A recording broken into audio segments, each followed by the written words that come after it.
하나님 말씀 보겠습니다. 하나님 말씀은 마가복음 14장의 말씀입니다. 마가복음 14장 32절에서 42절까지의 말씀 우리 한 절씩 교독하도록 하겠습니다. 마가복음 14장 32절에서 42절까지의 말씀을 한 절씩 교독하도록 하겠습니다.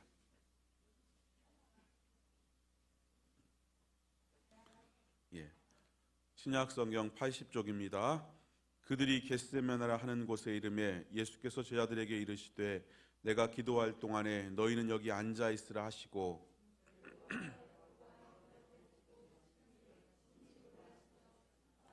말씀하시되 내 마음이 심히 고민하여 죽게 되었으니 너희는 여기 머물러 깨어 있으라 하시고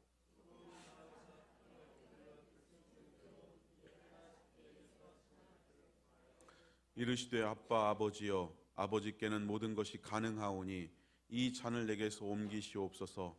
그러나 나의 원대로 마시옵고 아버지의 원대로 하옵소서 하시고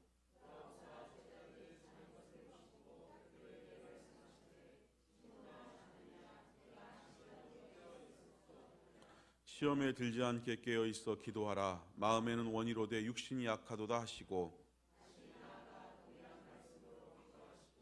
다시 오사 보신즉 그들이 자니 이는 그들의 눈이 심히 피곤함이라.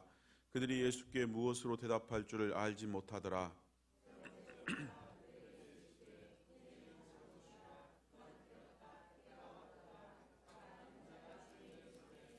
같이 읽습니다. 일어나라 함께 가자. 보라 나를 파는 자가 가까이 왔느니라. 아멘. 꼭 우리가 주일날 모이고 하루를 쉬고 어제 모이고 또 오늘 모이다 보니까 꼭 집회하는 기분이 납니다. 매일매일 보는 것 같아서 참 저는 개인적으로 좋습니다. 여러분께 주의 전에 자주 오는 것, 예배 말씀에 자주 있는 것은 여러분의 큰 복이 되는 줄로 믿습니다. 왜냐하면 우리가 부흥이라는 게 별거 아닙니다. 매일매일 예배를 드리고 우리 기도원과 집회하는 거 별거 아닙니다. 매일매일 예배 드리면서 아침밥 먹고 예배하고 점심밥 먹고 예배하고 저녁밥 먹고 예배하고 이렇게 말씀 속에 예배 속에 들어가 있다 보니까 저절로 은혜를 안 받는 기적, 은혜를 안 받는 게 기적이에요. 안 받을 수가 없는 거예요. 그러니까 이렇게 매일매일 예배했으면 그러면 강사가 누가 특별하냐? 아니요, 그게 아니에요. 강사는 성령님 항상 부족한 사람이 세우지만 그 사람을 통해서 증거된 하나님 말씀으로 내 심령을 때리고 내 마음을 때리고 나를 변화시키는 것은 성령님. 그러니까 아무리 유명하고 날고 기어도 성령님이 역사하지 않으면 아무것도 안 되는 거예요. 제가 TV를 보니까 은퇴하신 목사님들이 나오세요. 유명한 목사님들이. 이제 그분을 보면은 내가 우리 사람 불러. 여보 빨리 와서 보라고. 그러면 뭘 느끼냐? 우리가 볼 때는 저렇게 유명한 분 대단한 것 같지만 은퇴하고 하나님께서 질서를 쫓아서 하나님께서 성령께서 어떤 역사 어떤 부분을 손을 역사였던 부분을 관여하지 않으시니까 똑같은 사람이고 똑같은 목소리고 똑같은 스타일의 설교인데도 불구하고 안고 없는 찐빵처럼 뭐가 확실히 빠져 없어진 것 같은 그런 느낌을 받아요. 왜 그럴까? 그렇구나. 저 사람이 그렇게 한 게 아니라 저분 안에 성령께서 그때그때마다 도왔기 때문에 그렇구나. 그 성령께서 질서상으로 이제 은퇴하시고 새로 부임한 목사님에게 성령께서 은혜로 함께 하심으로 거기서 하나님께서 그 동일한 은혜가 나타나는 거예요. 그러니까 우리가 아무것도 사람은 아니에요. 별거 아니고 아무것도 아니고 중요한 건 성령께서 역사하신다. 이게 너무나 중요한 거예요. 그러니까 여러분들은 편견 없이 하나님의 성령께서 이 시간 역사하십니다. 이 믿음 가지고 귀를 기울일 때 성령께서 여러분 각 사람의 심령을 만져주실 줄 믿습니다. 여러분 예배 드리고 가다가 병 나은 사람 많이 있어요. 저도 육신의 연약함이 저는 편도가 약해서 여름 1년에 몇 번은 일주일 동안 아주 죽어놨어요. 이 편도가 부어가지고 침도 못 삼키고 정말 어렸을 적부터 애 먹었어요. 그런데 예수님 믿고 나서 어느 순간부터인가 자잘한 육신의 약함은 저절로 고친 줄 모르게 고쳐지는 거예요. 치유되는 거예요. 성령께서 나를 전삼고 내 안에 계시니까 그 성령의 빛 은혜의 역사 가운데 몸에 더러운 것들, 약한 것들이 고쳐지고 치유받는 것은 당연한 거예요. 또 소원을 가지고 주님 나를 치유해 주시면 주님께서 물론 의사나 병원의 손길을 통해서도 치유받는 거 하나님께서 그렇게도 치유하시겠지만 직접적으로 하나님이 개입하셔서 병원과 의사는 증인일 뿐이고 하나님이 치료하셨습니다라고 고백하는 그런 역사도 하나님은 베풀어 주시는 줄로 믿습니다. 그래서 우리가 늘 예배 때 집중하시고 예배가 내가 하나님께 영광을 돌리지만 내 영광을 받으신 하나님께서 종인 나의 영육을 만져주시고 치료하시고 더 충성스럽게 사명을 감당하도록 은혜를 입혀주는 시간이다라고 믿으시고 그렇게 나아갈 때 그런 은혜가 함께할 줄로 믿습니다. 오늘 말씀에 보니까 깨어있으라는 거예요. 깨어있으라. 저는 이 재직 계속 여러분에게 재직으로서 우리 교회 일꾼으로서 지금 제가 말씀을 오늘 7번째 말씀을 드리고 있어요. 재직은 뭐냐면 주인님의 마음을 아는 사람이 일꾼이에요. 재직이에요. 주인의 마음을 아는 사람. 저와 여러분은 우리의 주인 대신 예수님의 마음을 잘 아는 것이 좋은 재직, 좋은 일꾼인 줄로 믿습니다. 일꾼이 아무리 똑똑해도 나를 채용하시고 나를 쓰시고 나를 사용하시는 내 주인의 마음을 모르고 다른 사람 마음, 옆집 마음 1000번을 알면 무슨 소용이 있어요? 제가 아무리 다른 여자들 사정을 잘 알아도 내 부인 사정을 모르면 무슨 의미가 있겠어요? 여러분들이 아무리 다른 남편들 속 남자들 마음을 잘 알아도 내 남편 하나 마음을 모르고 내 자식 마음을 모르고 내 부모 마음을 모르면 무슨 의미가 있겠어요?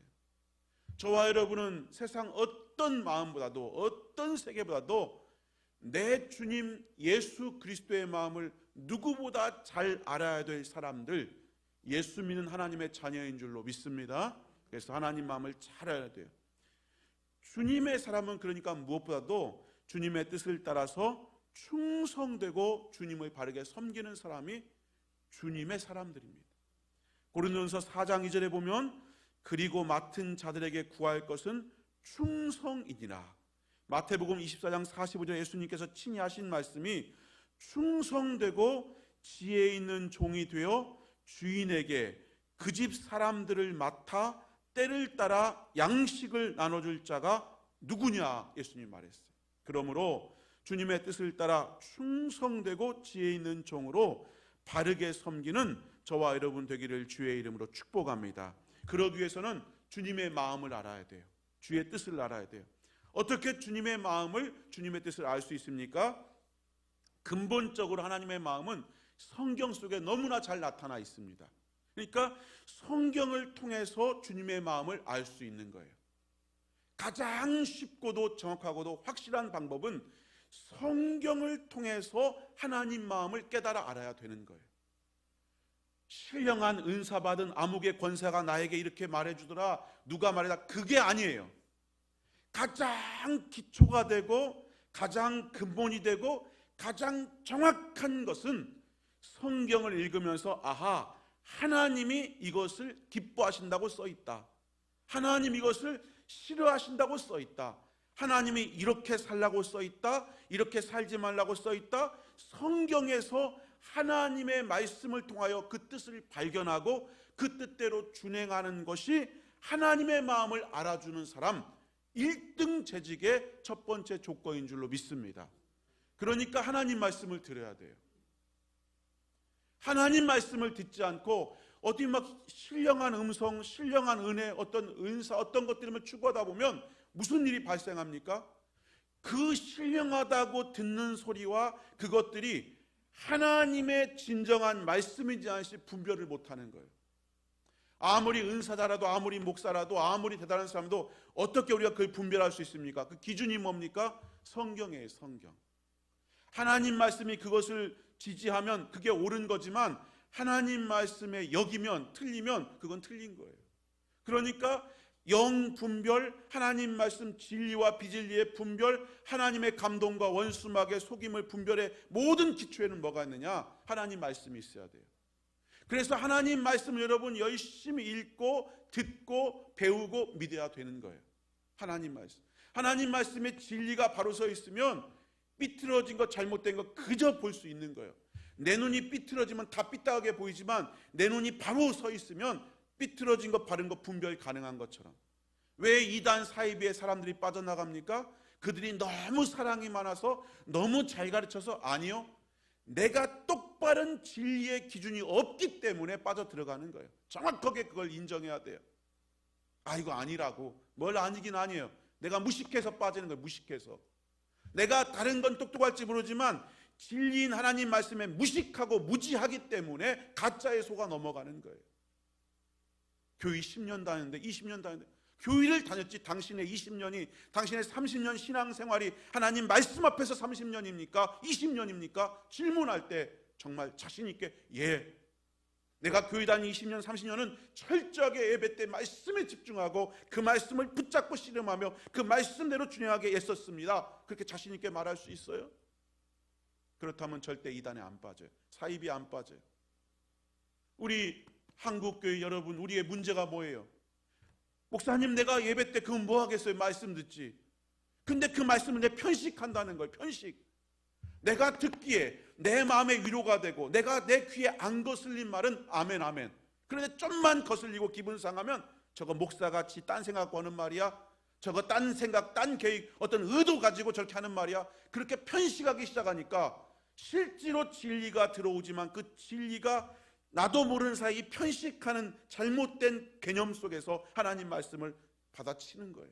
그래서 삐딱은 병든 신앙, 반쪽짜리 믿음 가지고 말씀 붙잡고 살다 보니까 이단이, 사이비가 잘못된 말씀을 줄 때 헷가닥 분별 못하고 넘어가는 거예요.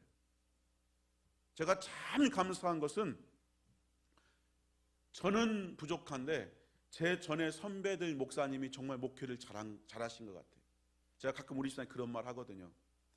우리가 여러분들 생각할 때 저 부임하기 전에 선배 목사님들, 선임 목사님들 볼 때, 아, 그분들 뭐 잘 못했어요, 잘하지 못, 그렇게 생각할지도 모르겠어요. 그렇지만 여러분들의 지금 모습은 선배, 여기서 사역했던 선배 목사님, 선임 목사님들이 그 뿌린 결과물이 여러분의 신앙인 줄로 저는 믿습니다. 그러니까 인간적인 흠이 많고 인격적인 흠도 많고 여러 가지 약함이 있겠지만 하나님 말씀 진리를 잘 뿌린 것 같아요. 얼마나 많은 교회에 가서 제가 부족하지만 부격자들 섬겨보고 때때로 말씀을 증거하러 다른 교회 가서 말씀을 전할 때 보면 얼마나 많은 사람들이 하나님 말씀 잘한다고, 우리가 뭐 많이 배웠다고, 우리가 좀 똑똑하다고 그렇게 폼 잡고 앉아있는 모습을 보는데, 그 보는 그 모습을 꿰뚫어 보고 있으면 참 초등학교도 안 돼, 유치원 수준밖에 안 되는 그 수준 가지고 그렇게 앉아 있는 것을 제가 봐요. 참, 야, 정말 힘들겠다. 저거 어떻게 다 뒤집어 엎나? 저것도 어떻게 다 뒤집어 엎어서 정상으로 만드나? 제가 그런 생각하고 올 때가 종종 있어요. 하나님 마음을 알아야 여러분 하나님 기쁜 사람 돼요. 바르게 믿을 수 있어요. 하나님 마음 좀 알려주세요. 하나님 나에게 뜻이 뭐예요? 말씀 좀 보세요. 하나님 말씀을 읽으시고 그 말씀이 뭐가 됐건 편식하지 마시고 아멘, 아멘, 싫은 말도 좋은 말도 듣고 싶은 말도 듣기 싫은 말도 아멘으로 하나님 말씀을 귀를 기울인 은혜가 있기를 주의 이름으로 축원합니다. 어떻게 하면 하나님 말씀하세요? 두 번째로 기도 생활하는 거예요. 기도 생활 충실하다 보면 하나님의 뜻, 하나님의 원하심이 무엇인가를 내가 알게 되는 거예요. 참 희한하죠? 비싼 라디오건 싸구려 라디오건 주파수만 제대로 맞추면 KBS도 MBC도 방송이 잡히는 거예요. 아무리 좋은 라디오라도 주파수를 못 맞추면 잡음밖에 나는 게 없는 거예요. 기도는 무엇입니까? 기도는 신령한 영권, 신령한 세계를 접하고 그 신령한 황홀경에 빠져서 여기가 좋사오니 저 땅 아래 산 아래 내려가지 말고 여기 초막셋을 지어서 하나는 주를 위해서 엘리야에서 모세 위에 짓고 여기서 삽시다. 여기가 좋사오니 이 신령한 체험, 황홀한 체험이 좋사오니 그것이 기도입니까? 아니에요. 기도는 하나님을 만나고 하나님의 마음을 알고 그 마음을 딱 내가 막 가슴에 품고 산 아래에 내려가서 그 산 아래에 있는 수많은 사람들에게 하나님의 마음을 쏟아붓는 것이, 그렇게 준비되고 무장되는 것이 기도인 줄로 믿습니다. 주님이 산 위에 있는 게 아니에요. 산 아래 내려가자는 거예요. 기도 생활을 충실히 하다 보면 하나님이 무엇을 기뻐할까? 하나님이 무엇을 하실까? 하나님이 무엇을 하실까? 내 마음의 주파수, 생각의 주파수가 기도하면서 점점점 하나님의 주파수와 맞춰지는 거예요. 그래서 기도하다 보면 점점점 하면 할수록 내 마음 중심에서 하나님 마음 중심으로, 내 생각 중심에서 하나님 생각 중심으로 마음이 이동해 가는 거예요.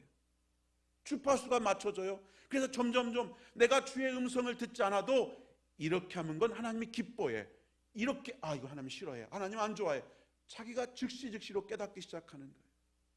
그래서 여러분, 기도 생활하라 이 말은 주여 주시옵소서 믿습니다가 아니라 주님의 마음을 알고자, 주님 내 삶 속에서 나의 주님, 내가 주님과 함께 동행하기 원하고, 이런 내 삶의 이 광야 삶 속에 이런 필요가 필요한데 주님 채워주시기 원하고, 또 내게 이런 아픔이 있지만 이 아픔까지도 하나님의 손 안에 주의 장중에 있는 줄 믿사오니 이것들 속에서 주께서 제가 깨닫기 원하시는 게 무엇입니까? 내가 무엇을 배우기 원하십니까? 내가 어떠한 태도를 취하오리까? 주님 앞에 나아갈 때 하나님은 그 모든 것들 속에서 비로소 내가 하나님의 마음을 더 깊이 알아가는 은혜의 인도를 우리 삶 속에 성령을 통해 이루어 가시는 줄로 믿습니다.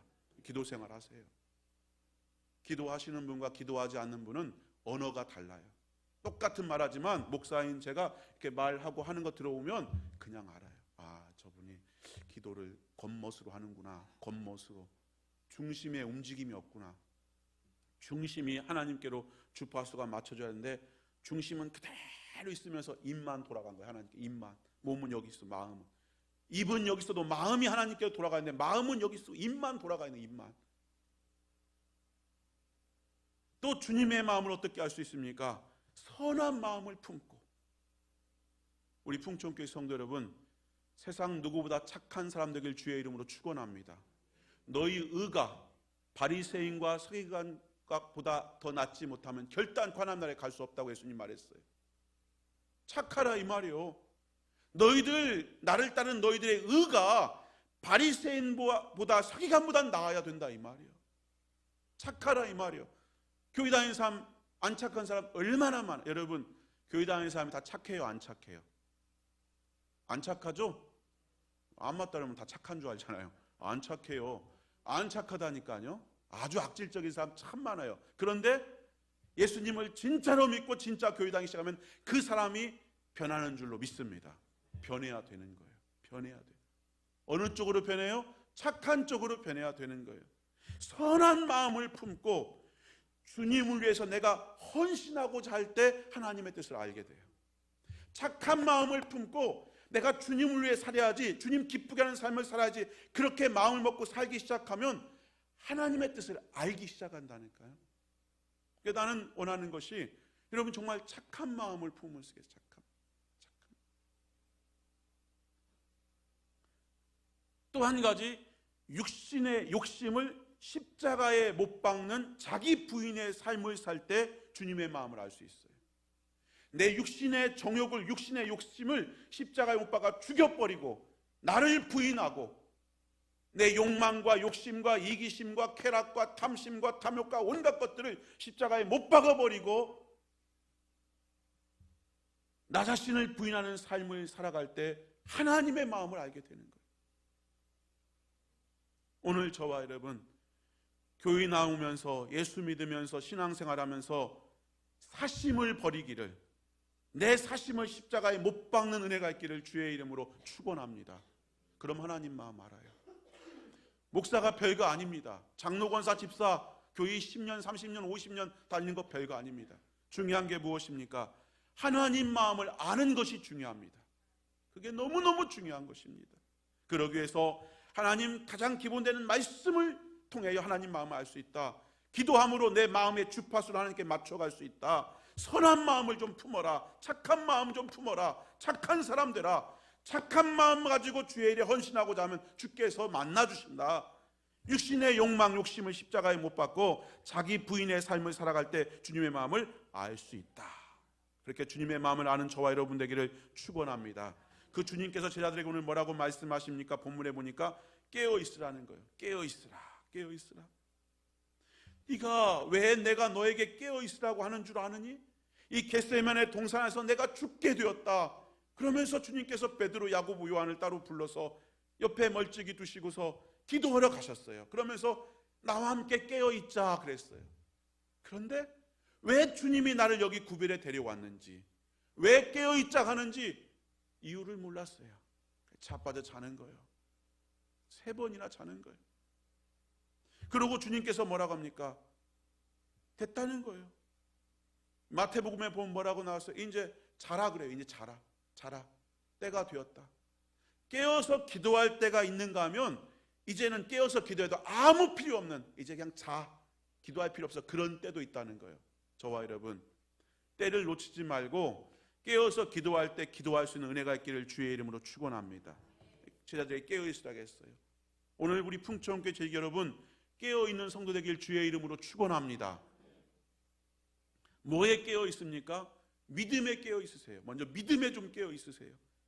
성도의 삶은 주님과 더불어 깨어있는 믿음의 삶이 되어야 돼요. 누구와 더불어? 주님과 더불어 깨어있는 믿음의 삶. 성도의 삶은 주님과 더불어 그분과 함께 걸어가는 신앙, 그분을 믿는 믿음의 신앙이 중요하다는 거예요. 시편 127편 1절, 여호와께서 집을 세우지 아니하시면 세우는 자의 수고가 헛되며 여호와께서 성을 지키지 아니하시면 파수꾼의 깨어있음이 헛되도다. 주님과 더불어서 집을 세우지 않으면, 주님과 더불어서 파수꾼이 날밤 새지 않으면 다 헛되다는 거예요. 주님과 더불어. 믿음이 그런 거예요. 우리의 믿음이 누구와 더불어? 주님과 더불어. 마태복음 24장 42절, 그러므로 깨어있으라. 어느 날에 너희 주가 임할는지 너희가 알지 못함이니라. 이러므로 너희는 장차 올 이 모든 일을 능히 피하고 인자 앞에 서도록 항상 기도하며 깨어있으라. 사랑하는 성도 여러분, 믿음에 깨어있는 성도 되기를 주의 이름으로 축원합니다. 믿음은 힘쓰고 애쓰는 거예요. 믿음은 그냥 생기는 게 아니에요. 예수님께서 변화산에서 내려올 때 귀신 들려서 죽어가는 아들을, 물에도 불에도 넘어지는 아들을 데리고 아버지가 왔어요. 시끌시끌해요. 왜 이렇게 소란스럽냐? 주여, 내 아들이 귀신 들려서 물에도 불에도 넘어지는데 고치려고 고침받고자 왔지만 제자들이 못 고치더이다. 당신의 제자들이 못 고치더이다. 주님께서 뭐라고 해요? 믿음이 적은 자들아, 주님께 책망하세요. 그러니까 그 아버지가 뭐라고 합니까? 주여, 내게 믿음을 더하여 주시옵소서. 믿음 좀 주세요라고 주님 앞에 구하는 거예요. 믿음이 아니고서는, 귀신을 쫓아내며 제자들이 물을 때 믿음이 아니고서는 이런 유가 나갈 수 없다고 믿음을 구하는 거예요. 믿음은 그냥 생기는 것이 아니라 힘쓰고 애써 주여 믿음 주시옵소서, 힘쓰고 애쓰고 주님 앞에 은혜를 구하는 중에 여러분 정말 깨어있는 믿음, 살아있는 믿음 갖기를 주의 이름으로 축복합니다. 그러면 그 믿음이 역사하는 거예요.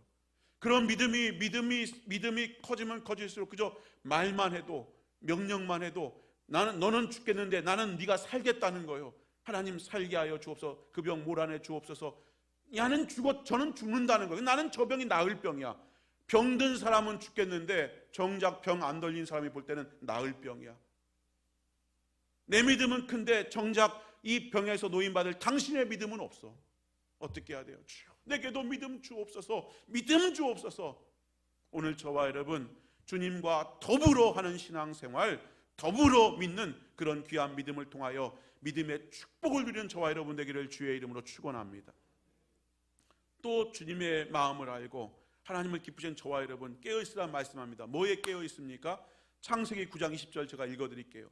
노아가 농사를 시작하여 포도나무를 심었더니 포도주를 마시고 취하여 그 장막 안에서 벌거벗은지라. 노아가 술이 깨어 그 작은 아들이 자기에게 행한 일을 알고, 뭐라고 말합니까? 포도주를 마시고 취하여서 잠들었다는 거예요. 그냥 포도주 마시고 취하여 잠들었는데 어떻게 잠들었어요? 잠드니까 옷을 다 발가벗고 잠들었다는 거예요.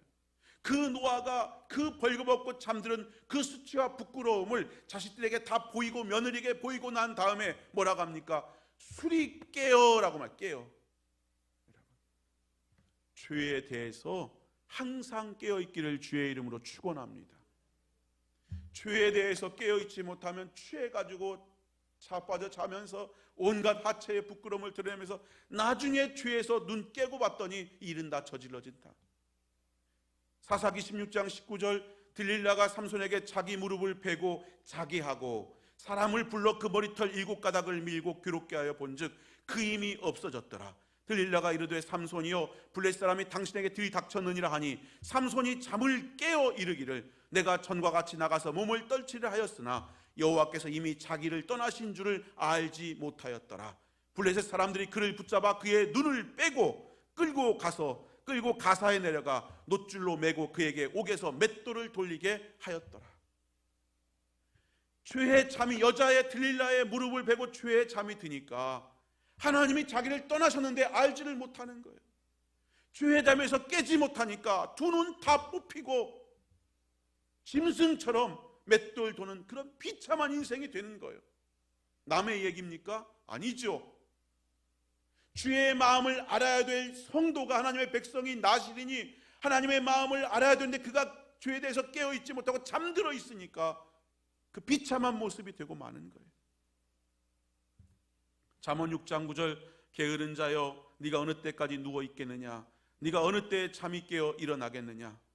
에스겔서 23장 48절, 이같이 내가 이 땅에서 음란을 그치게 한즉 모든 여인이 정신이 깨어 너희 음행을 본받지 아니하리라. 사랑하는 성도 여러분, 죄에 깨어있는 성도 되기를 주의 이름으로 축원합니다. 들릴라의 무릎을 베고서 이 여인의 들릴라 이 무릎이 죄의 무릎이구나, 이거 죄구나, 내 두 눈을 뽑아버리는 이제 그 일만 남았구나. 술에 취해서 그저 아이고 맛있고 달콤하고 정신이 오락가락하네, 이것이 조금 있으면 내가 내 자식들에게도 온갖 수치와 부끄러움을 보이는 이제 그것만 남았구나. 정말 죄에 깨어있어요. 얼마나 많은 교인들이 입술로 범죄합니까? 왜 죄 짓습니까? 왜 교회 다니면서 죄 짓습니까? 왜 교회 와서 죄를 짓습니까? 나 혼자 죄 짓지 왜 멀쩡한 성도에게 죄를 전염시키고 그들의 마음을, 믿음을 오염시켜서 함께 지옥 구덩이에 가자고, 함께 불신앙의 자리 가자고 왜 그런 일을 감당합니까? 얼마나 많은 사람들이 마귀의 특공대가 되고 지옥 특공대가 돼가지고 교회 와서 함께 성도들 타락시키고 원망과 불평과 미움으로 전염시키고, 얼마나 그런 사람들이 많은지 몰라요. 교회는 하나님의 것이에요. 무서운 거예요. 이 교회는 하나님이 주인이고 저와 여러분은 주인님 앞에 와서 그저 종으로 지금 부름받은 걸 감격하고 감사하고 섬기는 거예요. 내가 하는 말이, 내가 하는 행동이 무엇 하나하나가 내 주인님의 얼굴을 가린다면, 영광을 가린다면 그것이 100만 가지가 되더라도 내가 다 참고 인내할 것이요, 이것이 주인의 기쁨이 되는 거라면 내가 어떤 손해가 나도 헌신하는 것이 주인 집에 부름받은 교회의 구성원인 저와 여러분의 사명이 되는 줄로 믿습니다. 그게 성도예요. 그게 성도. 무엇에 깨어 있어야 됩니까? 여러분, 헌신함에 깨어 있기를 주의 이름으로 축원합니다.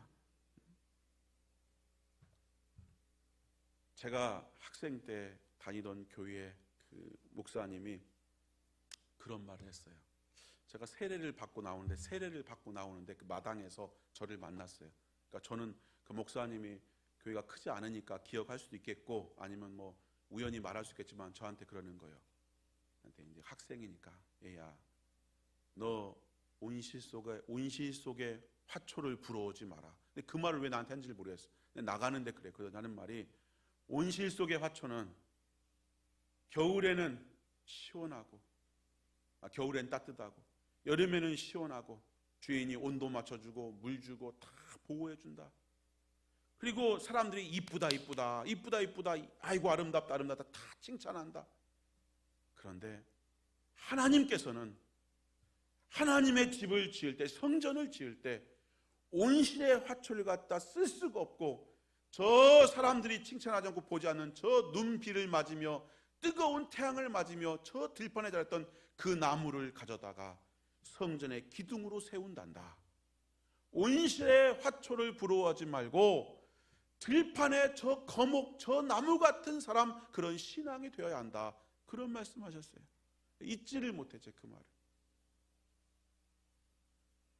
여러분, 하나님 앞에요, 하나님의 헌신을 받는 인생이 되지 말고 하나님의 나를 위한 헌신은 십자가로 왕성되고 그것으로 끝입니다. 내가 십자가의 의미와 진리를 깨닫고 구원받은 이상 하나님이 나를 위한 최고의 헌신, 십자가의 죽으심의 비밀을, 그 빛을 받은 이상 이제부터 내가 주를 위해 헌신하겠습니다. 더 이상 주님이 나를 섬겨야 될 내가 온실 속의 화초가 되어서 이리 삐치고 저리 삐치고 이리응 저리응 변덕 부리는 인생이 아니라 나는 이제 저 들판의 나무가 되어서 주님을 위해 쓰임받는, 배임을 당하여 마침내 쓰임받는 그런 거목 같은 헌신된 삶을 살겠습니다. 그것이 헌신에 깨어있는 저와 여러분의 마음이 되어야 할 줄로 믿습니다. 중요한 것이 중요해요. 잠언 27장 23절에는 네 양떼의 형편을 부지런히 살피며 네 소떼의 마음을 두라 그랬어요. 형편을 부지런히 살피라는 거예요.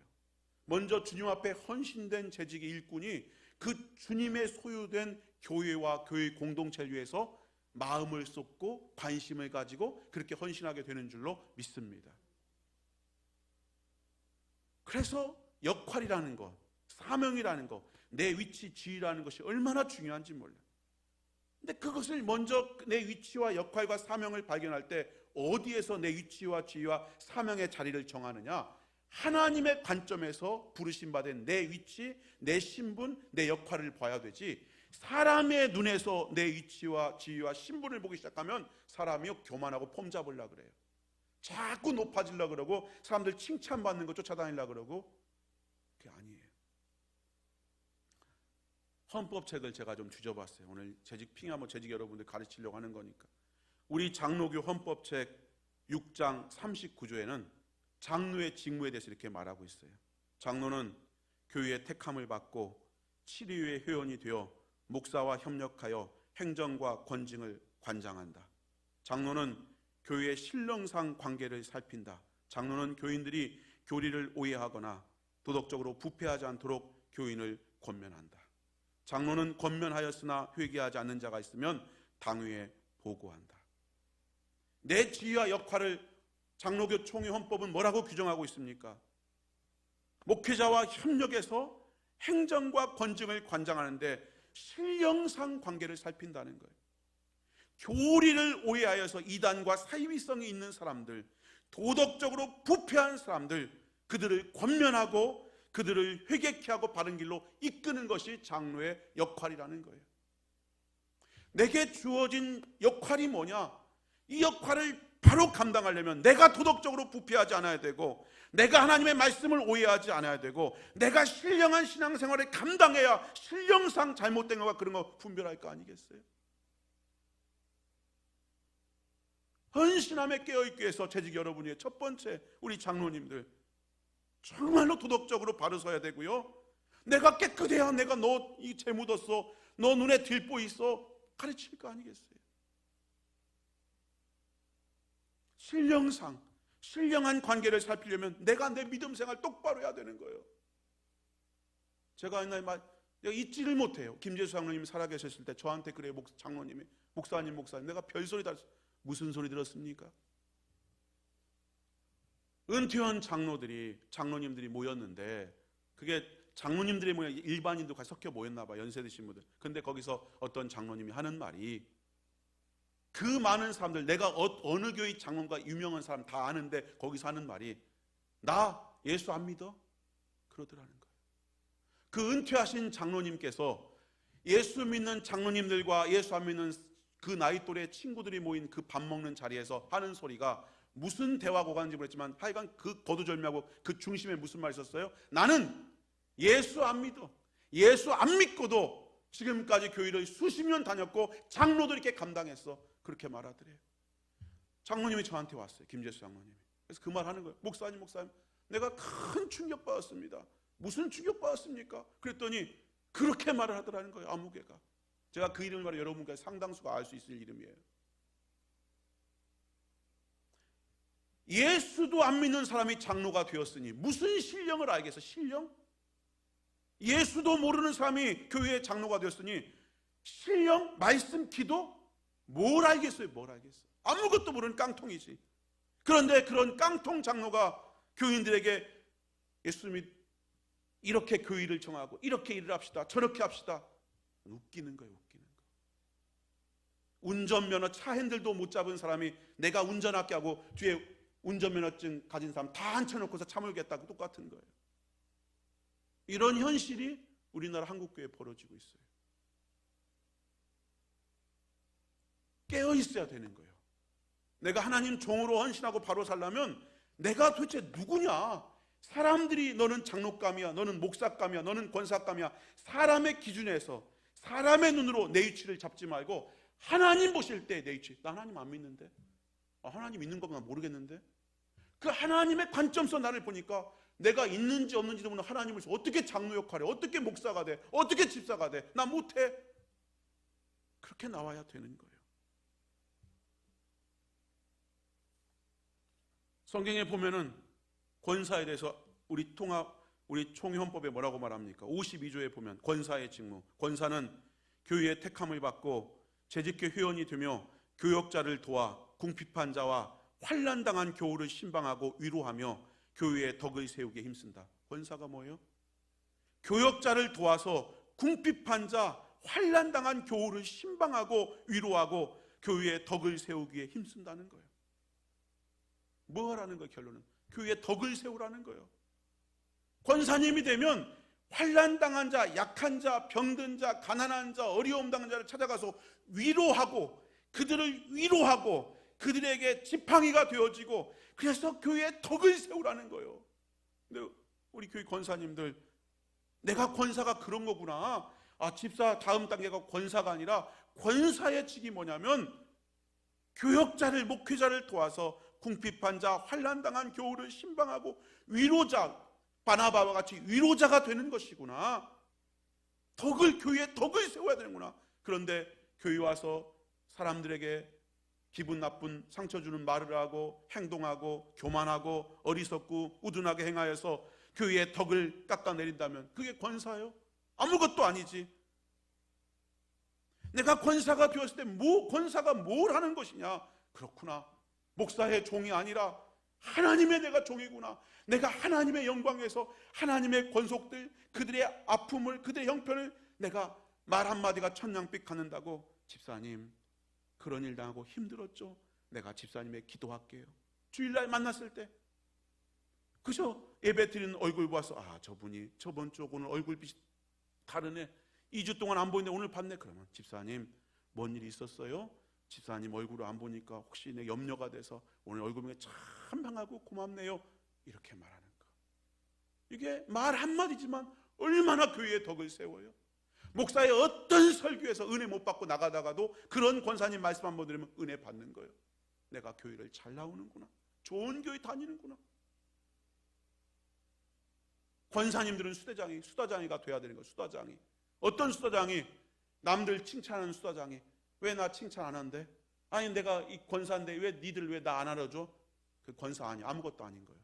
권사는 그저 하여간 모든 사람 보는 사람마다 칭찬해 주는 거예요. 아이고 오늘 옷이 이쁩니다. 아유 오늘 보니까 더 반갑네. 아이고 집사님은 몸매가 그냥 아가씨 같네. 그냥 예배 드리는 모습 보니까 얼마나 좋은지 모르. 이게 어렵습니까? 쉽습니까? 돈이 듭니까? 안 듭니까? 근데 왜 못해요? 왜 우리가 못해요? 몰라서 못했다고 저는 생각해요. 이제부터는 할 수도 있어요. 우리 풍천교회 성도 여러분, 예배에 나오면 주일날 교회 오면 말을 하려다가도 다윗의 기도처럼 내 입술에 파수꾼을 딱 세워서 야 하다가 딱 다물고서 이 말하면 하나님이 기뻐할까? 이 말하면 저 사람이 교회 다니는 즐거움이 있을까? 이 말하면 다음 주에 또 나오고 싶을까? 이 말하면 상처받을까? 구분해서 하는 거예요. 에이 목사님 다 내 마음 알아요. 내가 그렇게 말하지만 내 속 저 사람이 화냐 알아요. 속하긴 뭘 알아요. 그렇게 속하는데 부부끼리 싸워요? 수십 년 살고서? 그렇게 속 잘 아는 부부끼리도 왜 싸워요? 속 모르는 게 싸우는 거예요. 속 모르니까. 근데 우리 교우들 부부도 속 몰라서 치고받고 싸우는데 내가 이렇게 말해도 내 속 다 알아요? 뭘 알긴 뭘 알아. 저 혼자 하는 거지. 어떻게 해야 돼요? 정말 권사의 직무가 이렇게 귀한 줄 알고 나는 우리 풍촌교회 모든 권사가 정말 이런 권사 되기를 주의 이름으로 축원합니다. 권사의 자격을 53조에 뭐라고 한 줄 아세요? 권사는 단정하고 참소하지 아니하고 절제하고 모든 일에 충성된 자로서. 특별히 참소의 참소. 여러분 참새를 아시나요? 참새를. 참소와 참새가 굉장히 비슷합니다. 참새가 여러분 조용해요, 시끄러요? 시끄럽습니다. 짹짹짹짹짹짹짹짹. 참새는 때로 다녀. 또 때로 희한해. 그것들은 때로 다녀요. 저도 차를 몰고 가는데 나는 참새가 그렇게 멍청한 줄을 예전에 미처 몰랐어요. 아니 날개가 있으면 차보다 높이 날면 되잖아요, 그죠? 근데 이것들은 꼭 차 높이로 날아. 차에 받아 꼭. 마지막 따라가는 것은 끝수나 같이 가자가 제 차에 땅 잡고 튕겨 나가는 거예요. 내가 몇 번 참새를 받아봤어요. 아니 이해가 안 가. 아니 좀 위로 좀 날지 왜 꼭. 그리고 멀쩡히 있다가 차가 가면 또 튀어나가요 앞에. 그래서 받치는 거예요. 참새, 참소, 짹짹짹짹 시끄러운 것처럼 입으로 계속 남의 말 하는 거예요. 참소. 차차차차차차차, 짹짹짹짹짹짹, 짹짹짹짹짹. 치마 좀 봐. 치마가 짧어. 짹짹짹짹. 쓰리빠 좀 봐. 짹짹짹짹. 하여간 교회 와서 참새가 되면 안 돼. 참새가. 근데 참새가 많아. 참새 때문에 여러 명 죽이는 거예요. 오늘 저와 여러분, 이거 제 말 아니요. 제 말 최기상 목사가 또 뭐 찍어서, 아니 저는 찍지 않아요. 그렇게 한가한 사람 아니에요. 우리 총회헌법 53조 권사의 자격에 권사는 단정하고 참소하지 아니하며 절제하고 모든 일에 충성된 자로다. 또 집사에 대해서 뭐라고 말합니까? 집사는 단정하고 51조에 있어요. 일구이연하지 아니하며 깨끗한 양심에 믿음의 비밀을 가진 자로서. 단정해라. 옷만 단정하지 말고 마음도 단정해야 돼요. 정말 악한 사람들 얼마나 많은지 몰라. 내가 누굴 통해서 들었더니요, 남편이 은행 다니는 사람이요. 자기 아파트가 2채가 있어. 2채가 돈이 최소 10억 이상은 있어. 그런데 돈 욕심이 끝이 없어갖고 반포 아파트가 옛날에 한 2억 했어. 2억 옛날에. 근데 2억 할 때 살았는데 지금 반포 아파트가 40억 됐어. 40억. 근데 2억 있을 때 살았는데 그게 오래되다 보니까 40억 됐는데 다 2억일 때 똑같이 그 수준으로 나눴어. 다 재산을. 부모가 너도 2억, 너도 2억, 너도 6 한마디 나눴다는 거예요. 근데 땅 2억 받은 것은 수십 년 지나도 그대로인데 그 아파트 2억은 수십 년 지나서 40억이 됐네. 어떤 일이 발생했어요? 다 덤벼들어갖고 그 집 내놔라. 그 집 나눠야 된다. 우리 형제들 머릿수로 나눠야 된다. 이미 지네들 다 받아 나눴어. 근데 어떻게 세월 지나다 보니 그게 올랐어. 근데 그 형제 하나 거 못 뜯어모았고 막 미친 듯이 날뛰는 거예요. 근데 그 날뛰는 선봉에서는 앞잡이가 누구요? 교회 다니는 것이요. 교회 다니는 거. 자, 이 얼마나 부끄러워. 근데 또 교회에서는 은행 다니는 것이다가 그 부인에다가 돈 좀 있어 보이니까 교회선 또 별것인 줄 아는가 봐. 단정하고 내 마음이 좀 단정하고 좀 착하고 깨끗한 양심에 믿음의 비밀, 예수 그리스도가 내 구주 되시다. 그 믿음의 비밀 예수 그리스도를 진짜 알고 믿고 이 땅에 그분 부와 아무것도 아니야. 있으면 편하지만 이것 가지고 신앙 양심 팔아먹고 이것 가지고 예수님 욕먹게 할 그 정도는 아니야. 하나님 나라 보화를 바라보고 상급 바라보고 살아가는 그러한 일꾼이 오늘 우리 풍촌교회 목사요, 장로요, 권사요, 집사요 우리 모두가 되기를 주의 이름으로 축원합니다. 끝으로 헌금에 대해서 말씀드리고 싶어요. 제가 여러분 돈 가지고 설교한 적이 없잖아요. 아마 제 기억엔 아마 거의 없을 거예요. 아마 한 번이나 있었을까 지금까지 없었을 거예요. 세례 문답집 제가 엊그저께 세례했어요. 세례. 여러분 세례 안 받으신 분, 세례 안 받으신 분 없죠? 다 세례 받았어요. 그러면 세례 받으신 분은 세례 받을 때 질문하는 거예요. 이거 이렇게 답을 해보세요. 그러면 예 어쩌고 저쩌고 대답을 하는 거예요. 이게 세례 문답집이라는 거예요. 그런데 그 세례 문답집 중에 21번에 헌금이란 무엇입니까? 나와요. 그러니까 여기에 대해서 이러한 답을 할 수 있는 사람이 최소한 세례 교인, 세례를 받을 수 있다 이 말이에요. 그러면 여러분은 세례 받았으니까 헌금에 대해서 지금 제가 읽어드린 이것과 내 생각이 똑같습니다. 그러면 맞아. 그런데 틀린데요. 그럼 여러분 세례 받나 보세요. 성찬 앞으로 참여하지 마세요. 제가 읽어드릴게 들어보세요. 세례문답집 21번 헌금이란 무엇입니까? 헌금은 우리가 가진 물질과 생명이 모두 하나님께로부터 온 것임을 고백하며 하나님이 베풀어 주신 은혜에 감사하는 마음으로 하나님께 드리는 것입니다. 하나님을 모든 것의 주인으로 인정하며 감사하면서 기쁜 마음으로 정성을 다해 드리는 것입니다. 22항에 헌금 생활의 표준은 무엇입니까? 주일, 11조, 감사의 내용에 따라 다양하게 드리는 감사헌금 등입니다. 11조는 왜 해야 합니까? 만군의 여호와가 이르노라 너희의 온전한 11조를 창고에 들여 나의 집에 양식이 있게 하고 그것으로 나를 시험하여 내가 하늘문을 열고 너희에게 복을 쌓을 것이 없도록 붙지 아니하나 보라. 말라기 3장 10절의 말씀에 따라 수입의 10분의 1을 감사와 믿음으로 하나님께 드리는 것입니다. 11조는 신자의 중요한 의무이며 믿음 생활의 외적 표준입니다. 이렇게 써 있어요. 그거에 대해서 너 아멘 하냐? 예. 그러면 세례를 받는 거예요. 그런데 나 노맨인데요? 그러면 그 사람은 세례 자격이 없는 거예요. 제가 지금 헌신을 말하고 있어요. 헌신. 왜 이 말씀 드립니까? 네 물질 있는 곳에 마태복음 6장 20절 오직 너희를 위하여 보물을 하늘에 쌓아두라. 거기는 조미나 등록이 해하지 못하며 도둑이 구멍을 뚫지 못하고 도둑질도 못하느니라. 네 보물이 있는 그곳에는 네 마음도 있느니라. 성경이 말하고 있거든요. 네 보물, 네 재물이 있는 너 정말 소중히 여기는 그곳에 마음이 가 있지 않니? 그래서 헌신에 깨어있는 그 척도 표준이 뭐냐? 물질이에요. 물질. 헌금 생활이에요. 제가 이전에도 한번 몇 번을 말씀드렸어요. 제가 얼마 전에도 하나님 앞에 그것 때문에 회개했어요. 뭐 좀 다른 일이지만 과거 예전에도 제가 몇 번 다시 말씀드릴게요. 필요하니까. 신학생인 신학교 3학년 물론 뭐 별것도 아니지만 3학년 군대를 다 이제 맞춰가는 그 나이에 군대를 제대했구나. 제대하고 신학교 3학년을 복학할 그 즈음에 기도원에 올라가서 하나님 내가 은혜 받아야 다시 힘을 회복해야 신학 공부 계속할 수 있으니 은혜 주세요.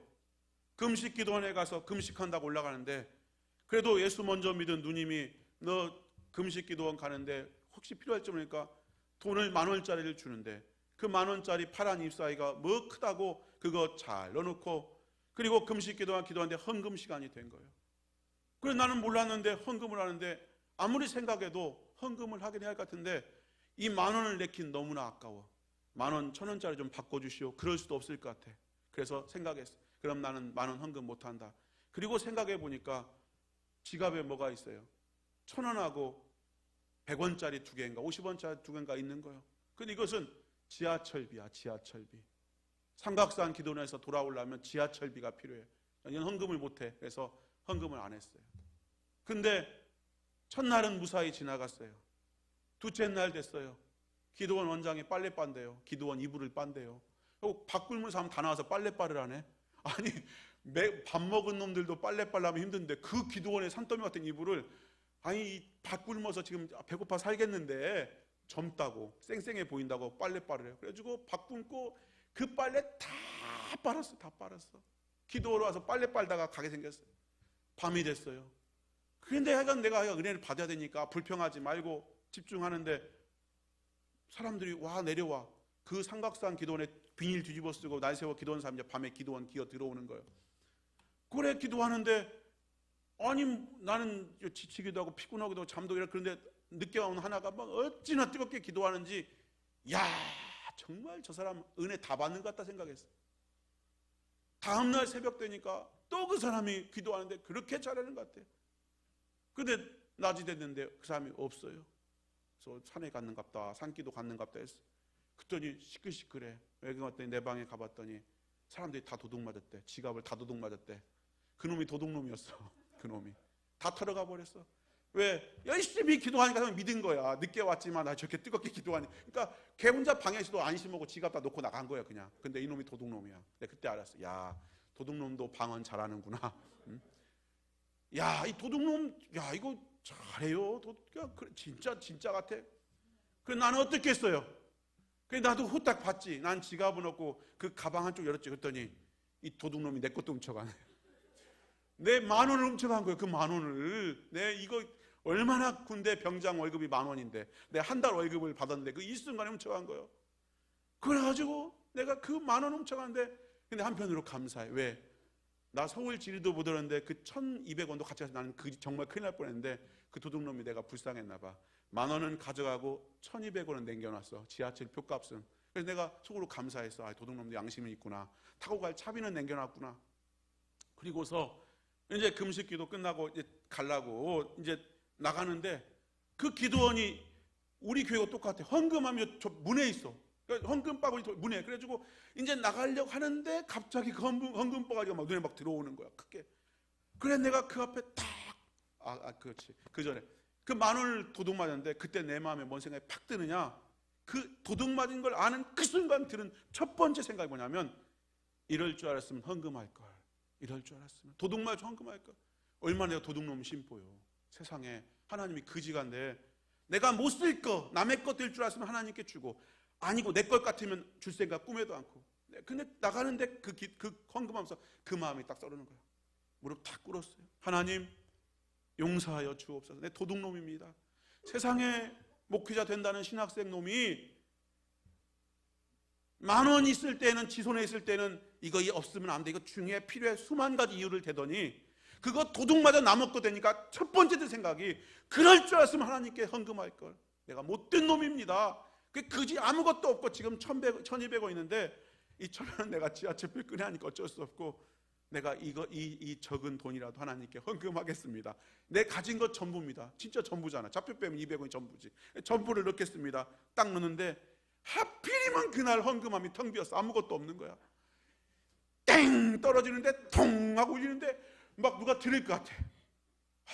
얼마나 창피한지. 근데 한 번 더 떨어져야 돼. 2개 넣어야 되잖아. 똥 떨어지는데 근데 내 속으로 뭔 생각했어요?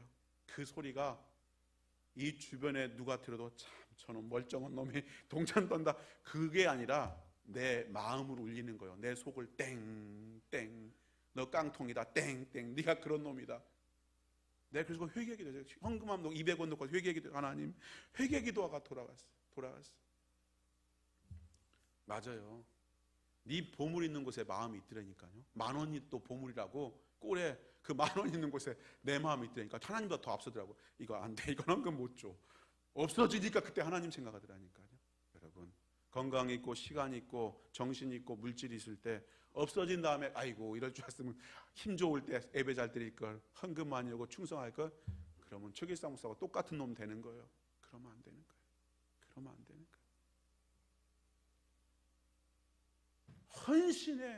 헌신에 깨어 있다는 거.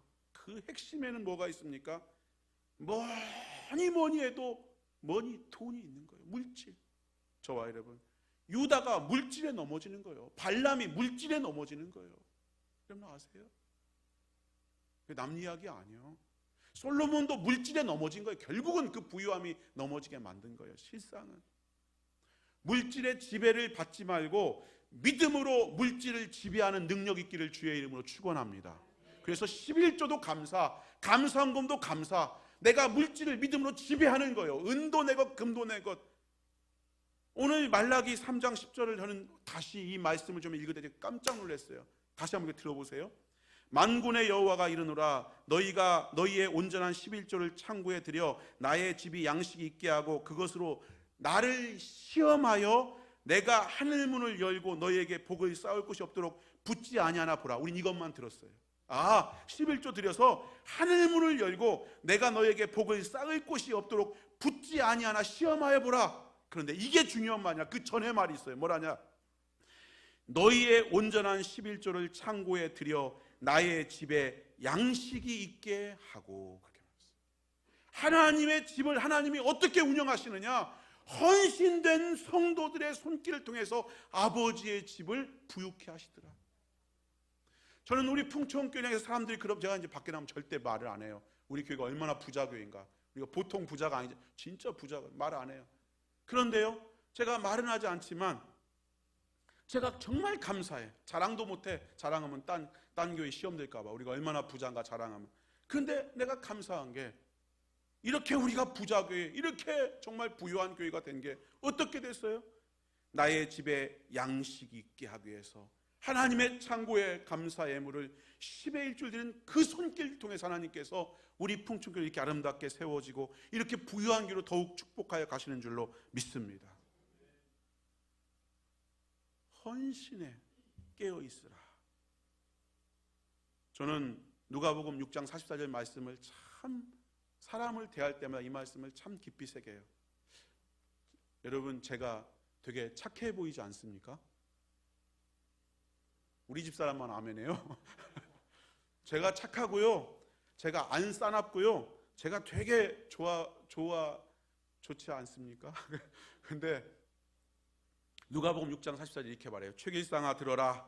나무는 각각 그 열매로 아나니 가시나무에서 무화과를 또는 찔레에서 포도를 따지 못하느니라. 나무를 섣불리 말하지 말라는 거예요. 봄에 이 나무는 뭐야?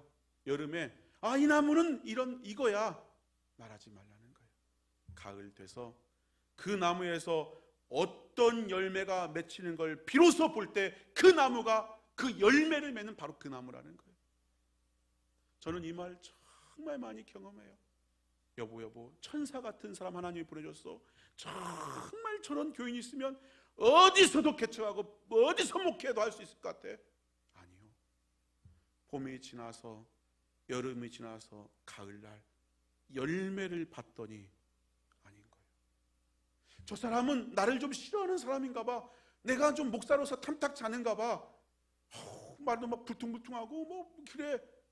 봄이 지나고 세월이 흘러 여름이 지나고 세월이 흘러 가을이 지나고 마침내 거기에서 열매가 열리는데 그 열매를 봤더니 아니요, 너무 소중한 열매를 맺고 있는 거예요. 오늘 저와 여러분, 우리는 하나님의 마음을 알아야 돼요. 그리고 그 마음대로 그렇게 살아야 돼요. 이렇게 믿음에 깨어있고 죄에 대해서 깨어있고 헌신에 깨어있음을 통하여서 그러한 삶이 마침내 나무인 내가 나타낸 그 드러난 열매가 하나님 앞에 사람 앞에 인정받는, 그렇게 열매가 있는 복된 삶을 살아나가는 모두가 되기를, 우리 재직되기를 주의 이름으로 축원합니다. 기도하겠습니다. 잠깐만 기도합시다. 하나님 마음을 아는 사람 되기 원합니다. 주님의 마음을 아는 사람 되기 원합니다. 주님 마음을 알아주는 사람이 내가 되기를 원합니다. 주님 뜻을 따라 충성하고 그렇게 섬기는 사람 되기를 원합니다. 그 마음 주옵소서. 그 믿음 주옵소서. 선한 마음 품고 헌신케 하시고 육신의 욕심 십자가에 못 박고 자기를 부인하는 삶을 살게 하시고 기도함으로 내 마음의 주파수를 하나님께 맞추게 하시고 성경을 통해 주의 말씀 깨달아 알게 하옵소서. 믿음에 깨어있게 하옵소서. 죄에 깨어있게 하시고 헌신에 깨어있는 삶 살게 하여 주옵소서. 그리하여 하나님이 기뻐하는 그 열매를 맺고 주 앞에 그 열매 품에 안고 나아가게 하여 주옵소서. 우리 한번 아버지 마음 알게 해달라고 같이 한번 기도하며 나아갑니다. 하나님 아버지 주의 마음 주시옵소서. 내 안에 주님의 마음을 알기 원합니다. 내 안에 정말 주님의 마음을 아는 마음을 주시옵소서. 하나님이 무엇을 기뻐하시는지, 하나님이 무엇을 원하시는지, 하나님이 나에게서 어떤 열매를 원하시고자 이곳에 나를 심어주셨는지, 나를 살게 하시는지 아버지의 마음을 알게 하시고 그 마음을 알아주는 사람으로 이 땅을 살게 하사 하나님을 기쁘게 하게 하여 주옵시고, 하나님 정말 육신의 욕심을 십자가에 못 박고 선한 마음을 품고 기도하며 말씀 붙잡고 주의 뜻에 헌신하는 나를 부인하고 날마다 주의 마음 붙잡고 그 뜻을 주행하고자 힘쓰는 우리의 걸음 되게 하여 주시옵소서. 하나님께 의기 원합니다. 파수꾼 일꾼이 깨어 있을지라도, 아무리 집을 세울지라도 주님과 더불어 살아가지 않는 삶은 허사라고 말씀하시니, 주여 주님과 더불어 살아가는 믿음의 삶, 바른 신앙의 삶으로 깨어 있게 하여 주시옵소서. 하나님, 얼마나 죄가 나를 부끄럽게 하는지, 나를 수치스럽게 하는지, 나를 얼마나 세상 가운데서 무너지게 만드는지 삼손을 기억하게 하시고 노아를 기억하게 하시고, 오늘 죄에 대해서 아무리 달콤한 속삭임이, 아무리 달콤한 음성들이 아무리 주변에서 온다 할지라도 나는 단호하게 죄에 대해 깨어있어 분명한 태도를 취하고 죄를 멀리하고 주 앞에 정직함과 거룩함으로 믿음의 양심을 지키며 살아가는 이 땅에 하나님의 마음을 아는 자의 삶을 살아가는 모두가 되게 하여 주시옵소서.